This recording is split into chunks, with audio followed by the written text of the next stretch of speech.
बोली श्री सद्गुरुदेव भगवान की जय।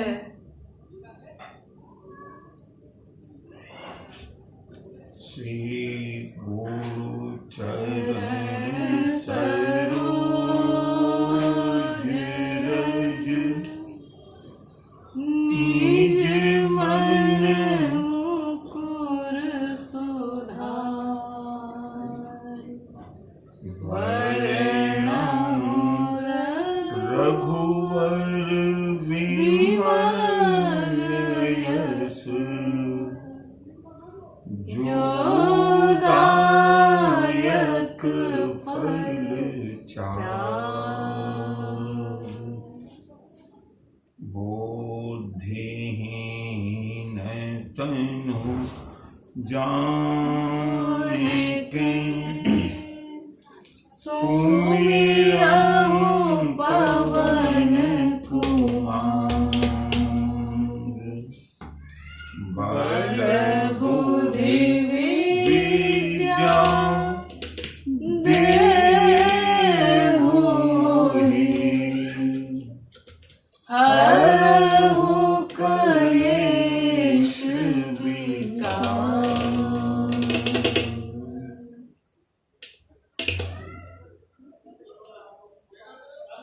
परम पावन प्रभु के स्मरण से, नाम संकीर्तन से स्वयं को राम कथा का पात्र बनाते हुए हम लोग सीधे प्रवेश करेंगे आज 20वें दिन की कथा में, जो कि प्रभु कृपा से निर्विवाद और बिना किसी बाधा के मंथर गति से आगे बढ़ती हुई। तो चलते हैं कथा में प्रवेश करने से पहले प्रभु के नाम का 2-4 बार संकीर्तन। हरे रामा रामा राम सीता राम राम राम। हरे रामा रामा राम सीता राम राम राम। हरे रामा रामा राम सीता राम राम राम। हरे रामा रामा राम सीता राम राम राम। हरे रामा रामा राम सीता राम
सियावर रामचंद्र की जय। बजरंग बली की जय। बाबा विश्वनाथ की जय।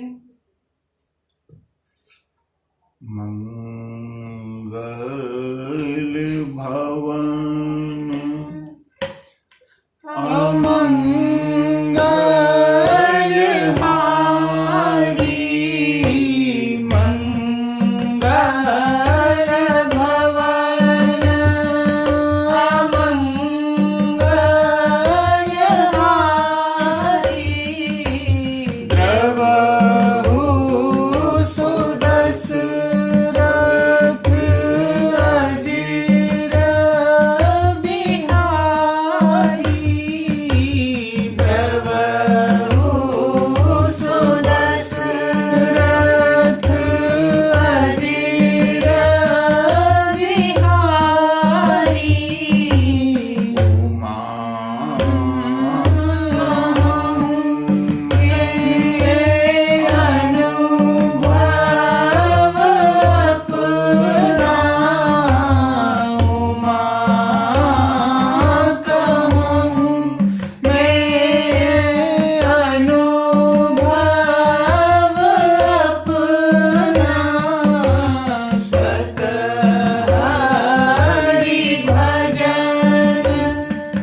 जगत सब सपना सत हरि भजन जगत सब सपना।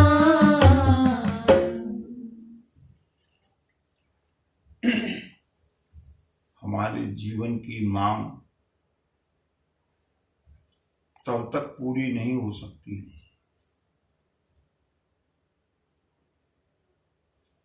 हमारे जीवन के अभाव तब तक समाप्त नहीं हो सकते जब तक हम भाव से प्रभु का स्मरण न करें। जिसने भाव से प्रभु का स्मरण किया, जिसने भाव से प्रभु को याद किया, उसके जीवन के सारे अभाव दूर हो गए। और जिसके मन में प्रभु के प्रति भाव नहीं है, वो देवराज इंद्र की तरह कितना ही ऐश्वर्यशाली क्यों न हो जाए, जीवन की मांग, जीवन की कामनाएं कभी पूरी नहीं हो सकती। मांगना है, प्रभु से मांगो। एक भरोसो एक बल, एक आस विश्वास, एक राम घन श्याम हित, चातक तुलसीदास।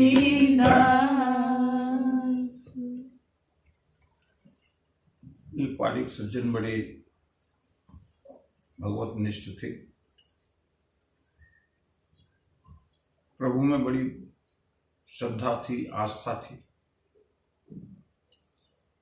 कुछ दिन के बाद जब उनसे भेंट हुई तो जीवन में बहुत विचलन आ गया था।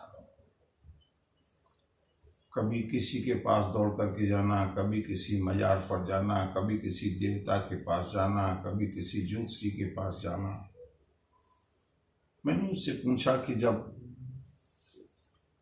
प्रभु का सहारा आपने लिया, प्रभु से ही मांगते इधर उधर भटकने से क्या लाभ है? उन्होंने कहा कि मैंने प्रभु से मांगा लेकिन प्रभु ने नहीं दिया। बंधुओं, विचार करो, अगर हम पिता से मांगें और अगर पिता न दे तो क्या हम किसी दूसरे पिता को अपना पिता बना लेंगे? एक भरोसा रखो, अगर मेरे कल्याण के लिए है तो वो मुझको अवश्य देंगे, और अगर मेरे कल्याण के लिए नहीं है तो न दें, वही अच्छा है।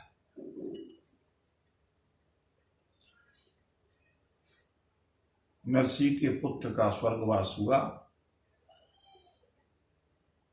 नरसी की पत्नी ने कहा, भगत जी, आप अपनी सांवरिया से अपने पुत्र का जीवन दान मांग लीजिएगा, क्योंकि इससे पहले नरसी जी ने कई लोगों को जीवन दान दिया था। आप तो सांवरिया के बहुत निकट हैं ना, मांग लो अपने पुत्र का जीवन दान। इकलौता पुत्र है, युवा पुत्र है।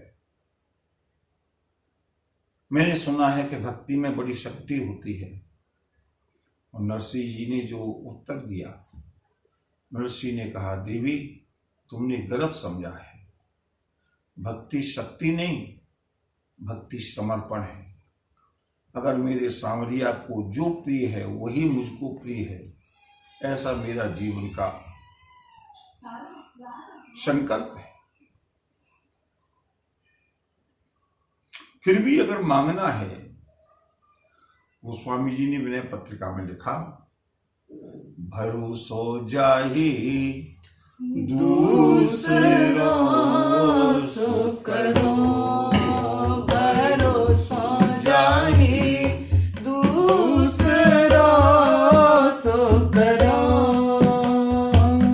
मेरो नाम को नाम कलप तरु, मेरो नाम को नाम कलप तरु, कर कल्याण परो, भरोसा जाहि दूसरो सो करो।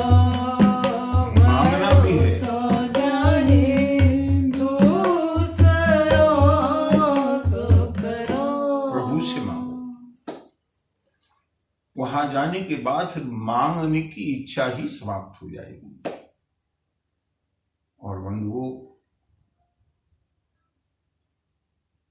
राजर्षि मनु और शत्रुपा आज मांगने के लिए तत्पर हैं, और देने वाला अखिल ब्रह्मांड नायक है। हम जाकर के मांगते हैं, सुख संपत्ति घर आवे बस, और उसमें जोड़ दिया तो कष्ट मिटे तन का। लेकिन यहां पर वो देने वाला खड़ा है सामने, दाता, और उन्होंने कह दिया, राजन, भोले कृपा निधान पुनि, अति प्रसन्न मोहि जानि, मांगहु वर जोई भाव मन, महादान अनुमान।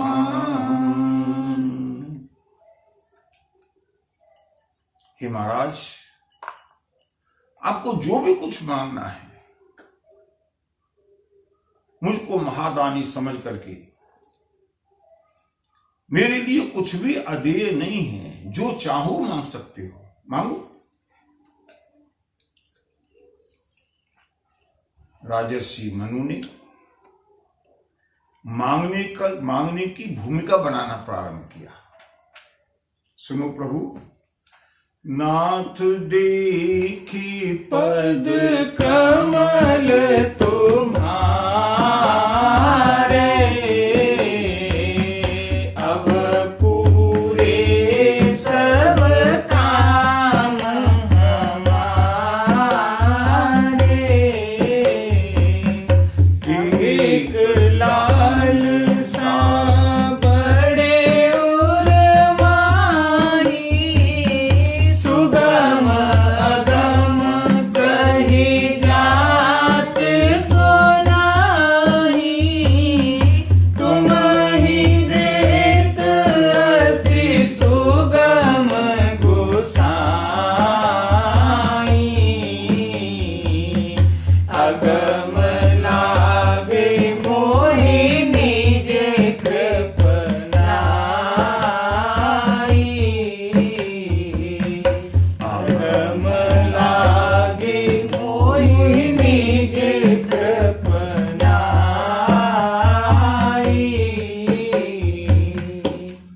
जो 10 दिन का भूखा हो, अगर उससे कहा जाए कि तुम कुछ भी मांग लो, तो वो बहुत मांगेगा तो भी भोजन मांग लेगा, वस्त्र मांग लेगा। इससे ज्यादा की सामर्थ्य नहीं है, औकात नहीं है। हम नहीं जानते कि वो कितना बड़ा दाता है। राजा मनु ने कहा, प्रभु आपके चरण कमलों का दर्शन करके अब पूरे सब काम हमारी सारी मनोकामनाएं पूरी हो गई। लेकिन आपने मांगने के लिए कहा है ना, तो सुनो प्रभु। एक लाल सा बड़ी माही सुगम अगम कहे जात सोनाही। एक लालसा, एक कामना हमारे मन में बहुत है। वो देने में सरल भी है और मांगने में कठिन भी है। बहुत संकोच है मनु और शत्रुपा के मन में। बोले सुगम, आप तो उसको बहुत आसानी से दे सकते हैं, लेकिन अगम मुझको मांगने में बहुत दुर्गम लगती है।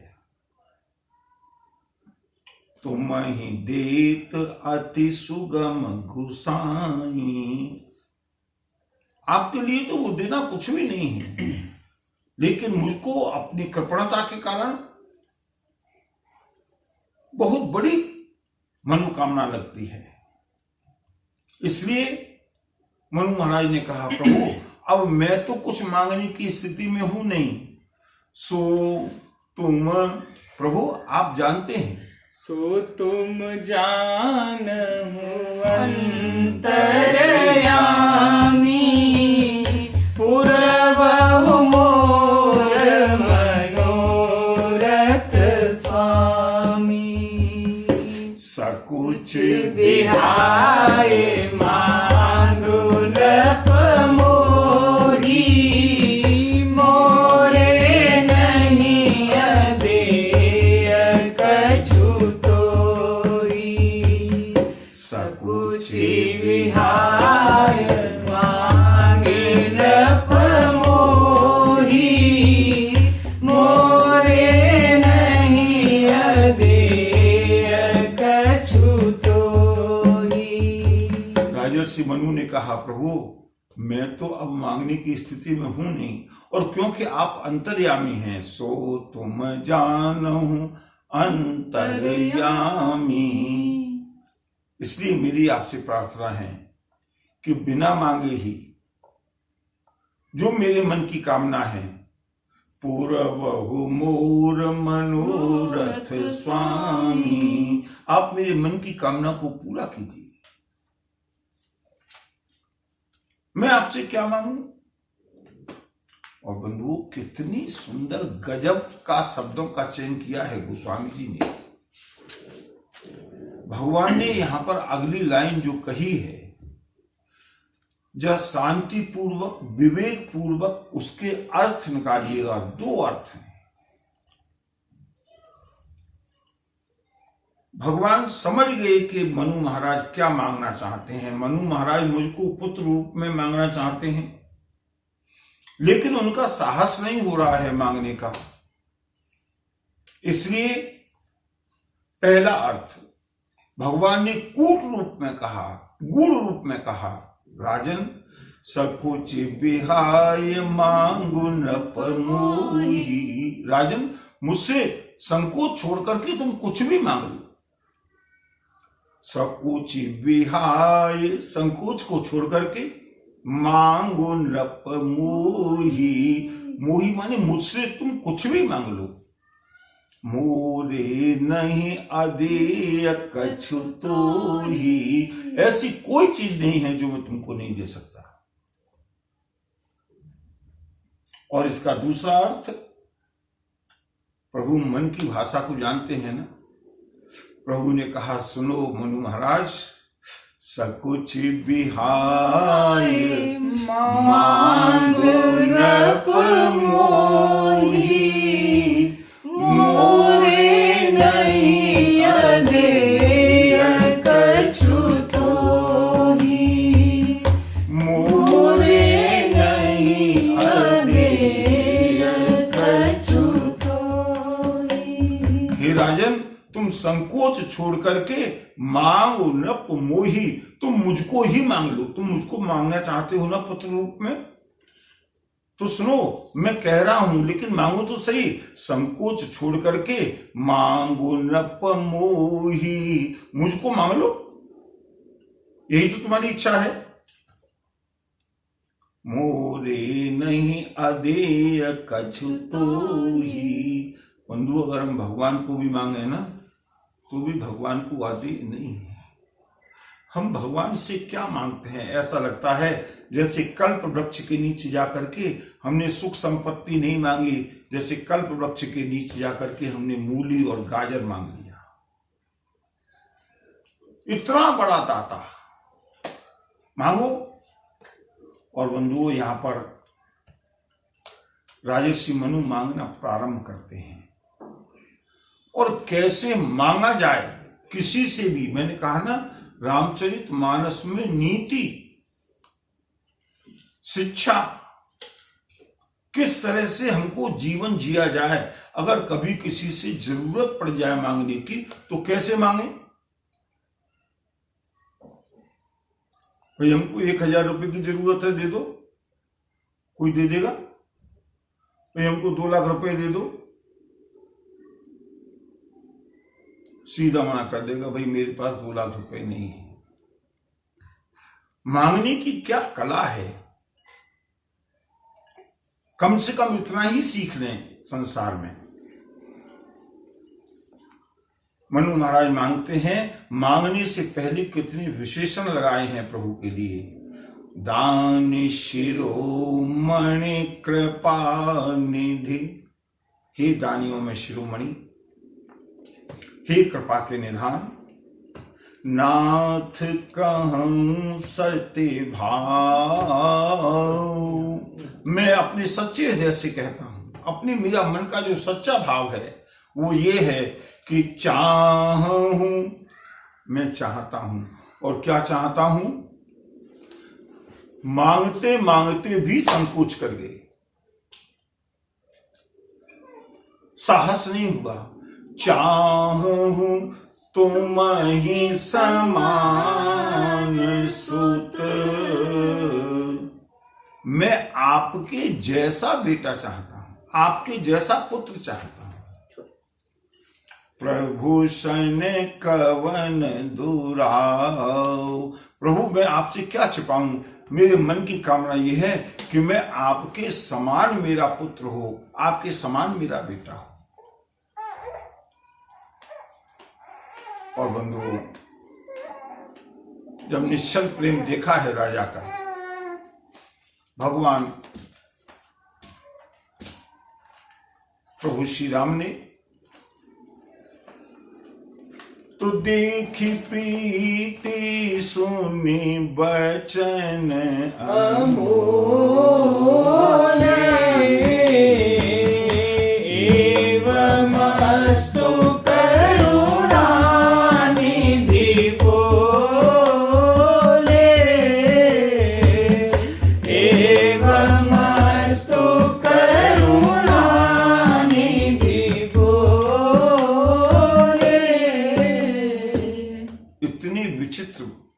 मांग को सुनकर के मेरे प्रभु को एक क्षण नहीं लगी। देखे प्रीति सुने बचन अमोले, और प्रभु बोले कि एवमस्तु, राजन ऐसा ही होगा, मेरे जैसा बेटा मिल जाएगा। सुनो राजन, मेरे जैसा बेटा तो कहीं नहीं मिलेगा, क्योंकि परमात्मा ही तो एक अनोखा है, परमात्मा जैसा कोई दूसरा नहीं है। आप आप सरिस खोजऊं कहाँ जाई, नभ तब तनय होव में आई, नभ तब तनय होव में आई। भाजन, मैं अपने जैसा बेटा तो कहाँ जाकर के ढूंढूंगा, मेरे जैसा बेटा तो कोई दूसरा नहीं मिलेगा। इसलिए मैं आपको वरदान देता हूं कि न पतावो तनय होव में आई, मैं ही आपका पुत्र बन करके आपके परिवार में आऊंगा, आपके घर में आऊंगा, आपके महल में आऊंगा।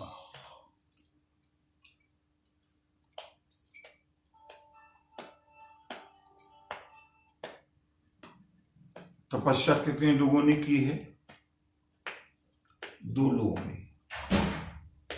वरदान केवल मनु महाराज ने मांगा है। प्रभु ने देवी शत्रुपा की ओर देखा। कर्तव्य है प्रभु का, कोई दूसरे ने भी तो तप किया है, उनसे भी पूछा जाए। शत्रुप ही बिलो की कर जोरे, देवी मांगू वर जो रुचि तोरे, शत्रुप ही बिलो की कर जोरे, देवी मांग वर जो रुचि जो वरदान चतुर नृप मांगा, सुई कृपाल मोहि अति प्रिय लागा। जो वरदान चतुर नृप मांगा, सुई कृपाल मोहि अति प्रिय लागा। कुछ संत बड़े विचित्र तरीके से, बड़े विनोद के साथ व्याख्या करते हैं। बोले प्रभु ने देखा पति पत्नी दोनों ने तपस्या की है, इसलिए मेरे प्रभु भी पति और पत्नी दोनों के साथ प्रकट हुए। और मनु महाराज ने तो प्रभु को मांग लिया। अब प्रभु ने विचार किया भगवती जानकी भी मेरे साथ में है, इनको भी तो मैं बिना इनके तो अवतार ले नहीं पाऊंगा। अब देवी शत्रुपा अगर इनको मांग लें तो दोनों का वरदान पूरा हो जाए। कितनी चतुर हैं मां शत्रुपा, उन्होंने एक वरदान में 2 वरदान मांग लिए। जो वरुनाथ चतुर नृप मांगा, भगवान जो वरदान मेरे पतिदेव ने मांगा है, सोई कृपालु मोहि अति प्रिय लागा, वही वरदान मुझे भी प्रिय है। इसका अर्थ आप मुझको भी पुत्र रूप में चाहिए। एक वरदान मांग लिया कि आप मुझको पुत्र रूप में चाहिए, और दूसरा वरदान मांग लिया कि आने वाले जन्म में भी मैं मनु महाराज की पत्नी बनकर के अवतरित हूं। सुनिए प्रभु, आपने मुझसे अलग मांगने के लिए कहा है ना। जो वरदान राजा ने मांगा है वो वरदान मुझे बहुत प्रिय है, इसलिए वही वरदान मुझे दीजिएगा। अगर आप मुझसे अलग से मांगने के लिए कहते हैं तो सुनिए। जे निज भगत नाथ तव आहि, जो सुख पावहि जो गति लहि। प्रभु, आपके जो भक्त हैं वो जो सुख चाहते हैं, जो भक्ति चाहते हैं, मैं एडिशनल वरदान मांग रही हूं, मैं अलग से वरदान मांग रही हूं कि सोई सुख सोई गति सोई भगति, सोई निज चरण सनेहु, सोई विवेक सोई रहनि प्रभु, हमहि कृपा करि देहु। वही विवेक, वही सुख, वही भक्ति, वही गति मेरे प्रभु ने कहा सुनो। और बंधुओं देखिए प्रभु कितनी जल्दी देते हैं। कब जन्म होगा, कब पुत्र रूप में आएंगे, ये तो बाद की बात है। उससे पहले ही तुरंत मनसा को दाता कहें। प्रभु तो तुरंत मन की कामना पूरी करने वाले हैं। इससे पहले जब शत्रुपा जी से कहा तो क्या सब संबोधन किया? सतरूप ही बिलोकी कर जोरे, देवी मांगो वर जो रुचि तोरे। हे देवी तुम भी कुछ वरदान मांग लो जो तुम्हारे मन में हो। और जैसे ही शत्रुपा जी ने वरदान मांगा है पुत्र के रूप में, प्रभु ने तुरंत इसी स्वरूप में उनकी इच्छा की पूर्ति कर दी, वरदान दे दिया। और अब देवी शब्द नहीं कहा, मातु विवेक अलौकिक तोरे, कबहु न मिटहि अनुग्रह मोरे, कबहु न मिटहि अनुग्रह मोरे। हे मां, मेरा जो अनुग्रह है, मेरे अनुग्रह के अनुसार तुम्हारी जो विवेक शक्ति है वो कभी भी नष्ट नहीं होगी। तुम्हारा विवेक हमेशा जागृत रहेगा। और बंधुओं यही विवेक प्रभु ने मां कौशल्या को दिया है, यही विवेक प्रभु ने मां यशोदा को दिया है। और इसीलिए अपने विराट रूप का दर्शन महाराज दशरथ को या नंद बाबा को नहीं कराया, मां कौशल्या को या मां यशोदा को। ये प्रिविलेज है, ये विशेषाधिकार है माताओं का। मैंने आपको विवेक दिया। मनु महाराज ने सोचा कहीं ऐसा नहीं हो कि ये दोनों की कंबाइंड फरमाइश मान ली जाए और मुझको भी ऐसा ही विवेक मिल जाए। इसलिए मनु महाराज ने कहा सुनो प्रभु, एक वरदान तो कॉमन है कि आप पुत्र रूप में हमारे यहां अवतरित हों, लेकिन जो वरदान देवी शत्रुपा ने मांगा है मैं उस वरदान से सहमत नहीं हूं। क्यों? बंदी चरण मनु कहिउ बहुरी, अवर एक विनती प्रभु मोरी। प्रभु मेरी एक प्रार्थना और है, जो देवी शत्रुपा ने मांगा है ना वो मुझे नहीं चाहिए। तो बोले सुत विषयिक तब पद रति हो, मोहि बड़ मूढ़ कहे किनको, मोहि बड़ मूढ़ कहे किनको, मणि बिनु पन्नी जय बिनु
की अलग अलग रहनी है, अलग अलग मनसा है, अलग अलग कामना है। मां कौशल्या ने विवेक मांगा है शत्रुपा के रूप में, और उधर राजर्षि मनु ने बोले प्रभु मुझे विवेक नहीं चाहिए। क्या होगा, कोई ज्यादा से ज्यादा यही तो कहेगा कि ये राजा इतना मूर्ख है। मैं ये नहीं चाहता कि आप में मेरी ब्रह्म विषयक बुद्धि हो, मैं तो ये चाहता हूं कि सुत विषयक आप मेरे बेटे हैं, बस इतना ही विवेक मुझे काफी है। चाहे सारा जमाना मुझसे पागल कहता रहे। और बंधुओं, जिसने जमाने की चिंता की कि कोई क्या कहेगा, वो कम से कम भक्ति के क्षेत्र में तो आगे नहीं बढ़ सकता। बढ़ सकता है क्या? श्रीमद् भागवत में भगवान ने भक्तों के लक्षणों का वर्णन किया है। उद्धव जो निर्लज्ज होकर के, लज्जा छोड़ करके रोते हैं, संकीर्तन करते हैं, मुझे पुकारते हैं। मीरा ने लज्जा छोड़ी या नहीं छोड़ी?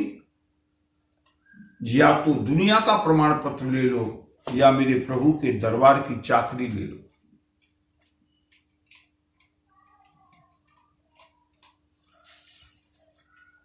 ख्वाहिश है मेरी हे अमर तुम्हें अपनी कहानी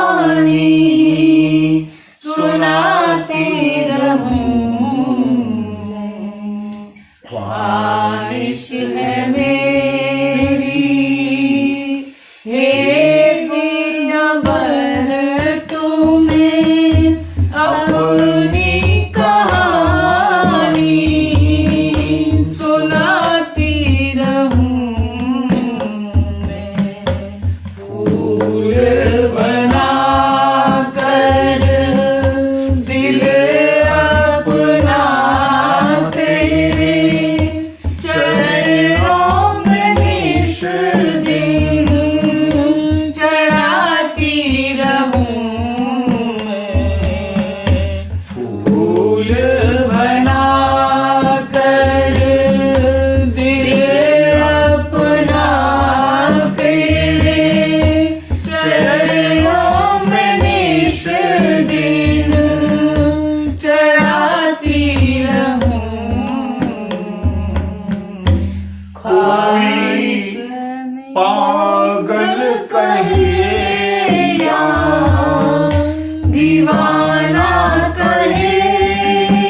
वरदान मांगा है।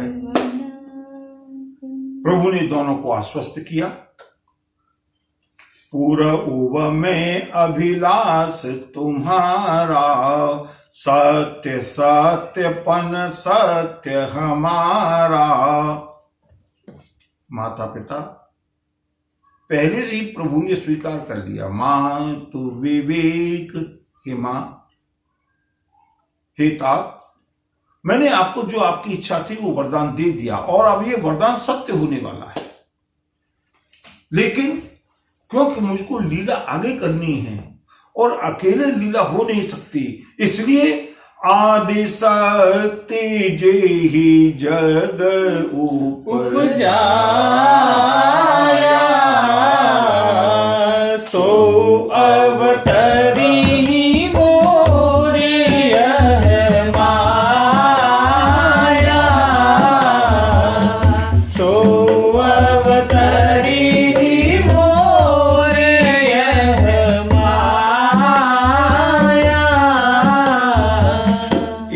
इच्छामय नरवेश सवारे, इच्छामय नरवेश सवारे, होइयहु प्रगट निकेत तुम्हारे, होइयहु प्रगट निकेत तुम्हारे। अनसन सहित देह धरिता, करिहु चरित भगत सुखदाता, करिहु चरित भगत सुखदाता। पुण्य पुण्य असुर कही कृपा निधाना, अंतर्धान भये भगवाना, पुण्य अस कही कृपा निधाना,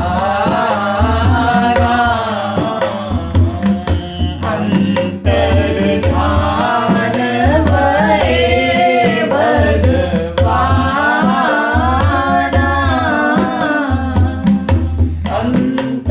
अंतर्धान भये भगवाना। प्रभु ने वरदान दिया, माता मैं तो आपके पुत्र के रूप में आऊंगा ही, लेकिन ये जो मेरी आदिशक्ति है इसका भी अवतार होगा और मैं अपने अंशों के सहित आपके यहां पुत्र बन करके आऊंगा। ऐसा कह करके प्रभु ने बार बार अपने संकल्प को दोहराया है। भगवान अंतर्धान हुए हैं और समय आने पर मनु और शत्रुपा ने अपने शरीर को छोड़ा है, जाकर के इंद्रपुरी में भोग विलास किया। भगवान भूतनाथ कहते हैं, देवी पार्वती मेरे प्रभु के एक कल्प के अवतार का कारण मैंने तुमको और सुनाया, और सुनो देवी, मेरे प्रभु के अवतार के कारण अभी समाप्त नहीं हुए। हरि अनंत हरि कथा अनंता, कहि सुनहि बहु विधि सब संता, कहि सुनहि बहु विधि सब संता।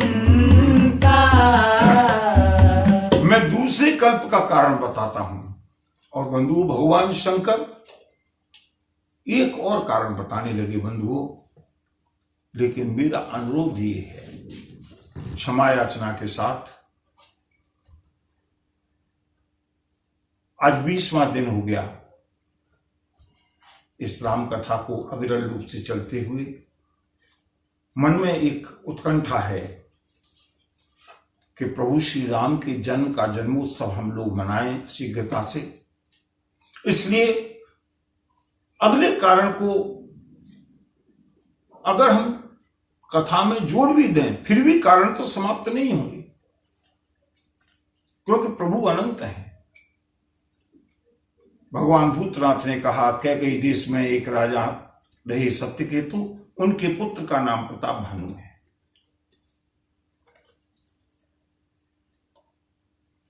प्रताप भानु का पूरा आख्यान भगवान शिव ने वर्णन किया है। अत्यंत धर्मज्ञ राजा था। ब्राह्मणों के शाप के कारण ये राजा प्रताप भानु राक्षस कुल में अब जन्म लेना पड़ा, और यही प्रताप भानु रावण बनकर के जन्म लेता है। यहां से बंधुओं, प्रभु श्री राम के जन्म की, अवतार की नहीं, मुझे अवतार से जन्म कहना ज्यादा अच्छा लगता है, क्योंकि मेरे प्रभु केवल अवतरित होना नहीं चाहते। मेरे प्रभु तो माता के गर्भ में रह करके माता को गर्भ का सुख दे करके, जा दिन ते हरि गर्भ ही आए, प्रभु बाकायदा गर्भ के अंदर आते हैं।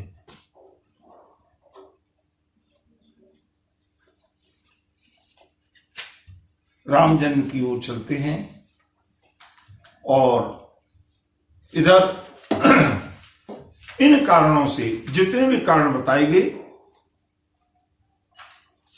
रावण का जन्म होता है। रावण की जन्म की भी कथा सुनाऊं क्या विस्तार से? मेरे ख्याल में रावण की जन्म की कथा तो सुनाने की आवश्यकता नहीं है, क्योंकि प्रभु की कृपा से उस समय तो एक रावण था, आजकल तो रावणों की कोई कमी नहीं है कोई कमी? वो रावण तो बहुत अच्छा था। मैं तो हर बार कहता हूं, उस रावण ने तो कम से कम अपनी बहन की नाक कान काटे जाने के कारण कम से कम पहले अपने परिवार में तो मर्यादा का पालन करते थे। लेकिन आजकल कितनी दुर्दशा है समाज में। मैं ये तो नहीं कहूंगा कि घर घर में रावण है, घर घर में राम भी हैं, घर घर में भरत भी हैं, घर घर में लक्ष्मण भी हैं। जिनके घर में राम कथा है उनके घर में राम का अंश अवश्य है, ऐसा मेरा विश्वास है।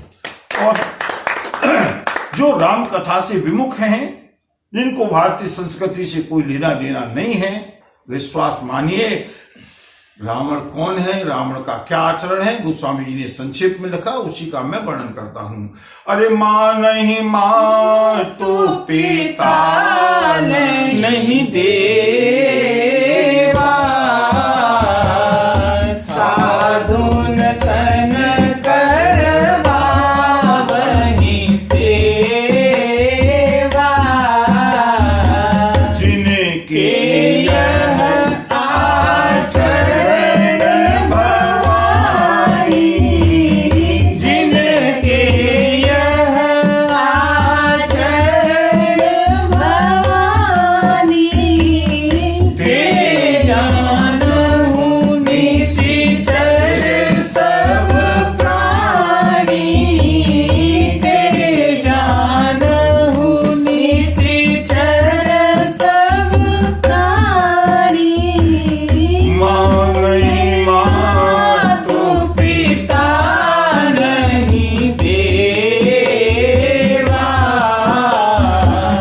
साधुन सन करवा वहीं सेवा। रावण के अंदर इतना सामर्थ्य था, इतना शक्ति संपन्न था, इतना विद्वान था, उसका अहंकार करना उचित तो नहीं, लेकिन किसी हद तक माना जा सकता है, क्योंकि प्रभुता पाए काहि मत नाही। लेकिन आजकल जिसके पास कुछ भी नहीं है, वो भी अहंकार के कारण कहता है मैं अपने बाप की भी नहीं मानता, और जो बाप की भी नहीं मानता खुद अपना परिचय ये कह करके दे, समझ लेना कि ते जानहु निश्चर सब प्राणी। उससे थोड़ा सा कीप डिस्टेंस। आजकल सोशल डिस्टेंस चल रही है ना, उससे आप थोड़ा सा डिस्टेंस बना करके चलें। जो अपने बाप को नहीं मानता, अरे बाप को छोड़ो, लोग कहते हैं मैं खुदा को भी नहीं मानता। बंधुओं, ये राम कथा इसीलिए है, और जहां तक ये राम कथा पहुंच रही है, मेरा विनम्र अनुरोध है उन लोगों से, ऐड के लिए नहीं, कम से कम जैसे बार बार अपील की जा रही है कि अगर वायरस से बचना है, कोरोना से बचना है, तो ये सावधानियां बरतनी पड़ेंगी। मैं भी इस मंच से ये अनुरोध करता हूं कि जहां जहां तक ये राम कथा पहुंच रही हैं, कम से कम अपने प्रियजनों को केवल ये सोच करके शेयर करें, केवल ये सोच करके मुझे कोई लेना देना नहीं है, मैं तो शांति सुखा कर रहा हूं, मुझे आनंद आ रहा है, ये सोच करके शेयर करें कि जहां जहां तक इस राम कथा का प्रभाव जाएगा, वहां वहां तक कम से कम जो राक्षसी प्रवृत्ति है उसका प्रभाव नहीं होगा, उस वायरस का प्रकोप नहीं होगा। अगर उस प्रकोप से बचना है, राम कथा के आदर्शों को अपनाएं। ये मेरी राम कथा कहने का प्रयोजन है, और मैं बार बार कहता हूं, नहीं केवल कथा राम की गाने आया, मैं जन जन को ही राम बनाने आया। मैं चाहता हूं घर घर में, अगर राम न सही, राम बनने के लिए तो हमें क्या क्या करना पड़ेगा, ये हम आगे की कथा में देखेंगे।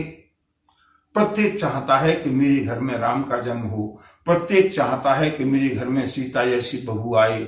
अगर राम का जन्म चाहते हो तो पहले कौशल्या और दशरथ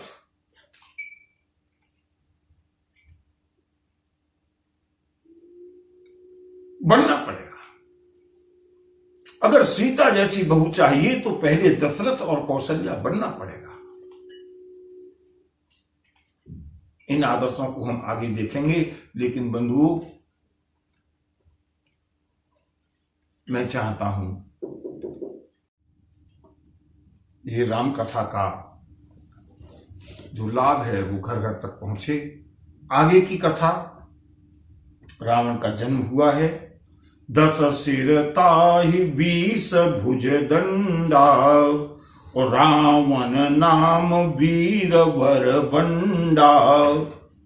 पुलस्त ऋषि के वंश में विश्रवा ऋषि के पुत्र के रूप में केकशी मां के द्वारा रावण का जन्म हुआ है।